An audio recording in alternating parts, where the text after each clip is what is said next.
Giving feedback is an essential part of being a leader and a manager, but it isn't always easy. It's not easy to give feedback and it's not easy to receive feedback. And most of the time people are a bit nervous, pumped up, and you walk in and you just put it out there. Here's what I want you to do better. The other person pulls up their wall because I'm being attacked, and in the end it goes nowhere. So I know that, but if you do it in the right way, feedback can be one of the most trust-building, engaging experience you can have with a colleague or a team member. Now we can make several videos on your preparation, understanding each other's world, and how to wrap your message, even though it can sometimes be hardcore negative, you have to fire someone, whatever, but it can still be a motivating, inspiring experience, even though it might not seem like that in the beginning.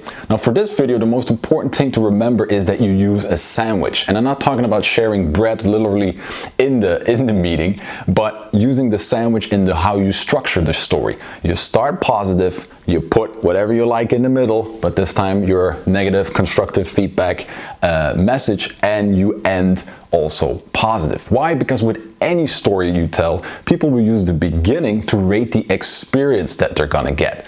I'm in a meeting with you and you start, because you might be nervous or don't know how to do it, and you just put it all out there.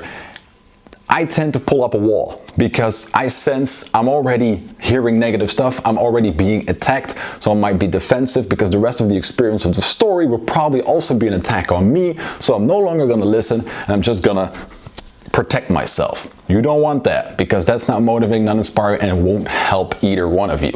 Now at the ending, you also want to end positive, because with any story, people use the ending to rate the memory of the experience. If I'm a few days, weeks later, and I'm looking back consciously or subconsciously on the meeting, how did I experience that? What is my memory? What's the thing that I still remember? And if it's positive, even though the message itself might not be a compliment, I still experienced it as something motivating and inspiring. So next time I meet with you, I'm more open to that feedback. I'm more open to meeting you because I know I'm not going to get attacked or right away, or I have to defend myself.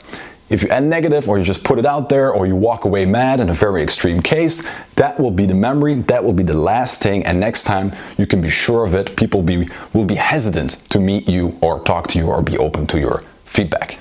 So next time you're giving feedback, use that sandwich. Walk in, start positive, no matter how extreme it is that you sometimes as a manager have to communicate. Let's say fire someone. There's always something positive to say. There's always a positive foundation. Is it memories of the past? Whatever it is, start positive. Make sure those walls don't go up. Make sure the other person is open to your message and feels in some way comfortable, even if they know this is not going to be a fun, happy, joy meeting.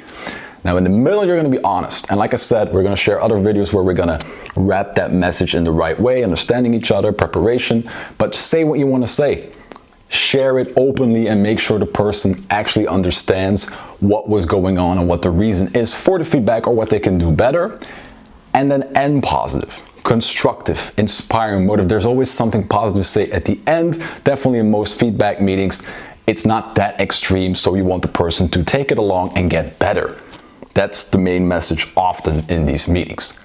Positive, your main message, probably negative or constructive criticism, and positive again.